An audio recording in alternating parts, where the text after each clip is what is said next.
GHQ वाले के पास है।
हम ठीक कर रहे हैं।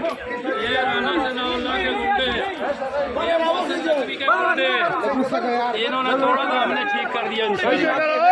कोई भी टीम नहीं आई सर्विस वाली, आप लोग खुद अपनी मदद आपने तक की जा रहे हैं। हमें इनकी कोई जरूरत है भी नहीं, हम खुद ही काफी हैं। सर जितनी मोहब्बत है इमरान खान साहब से कि जनाब यहाँ पे घर के बाहर के काम भी आप लोग मत्थे रंग दिया गई।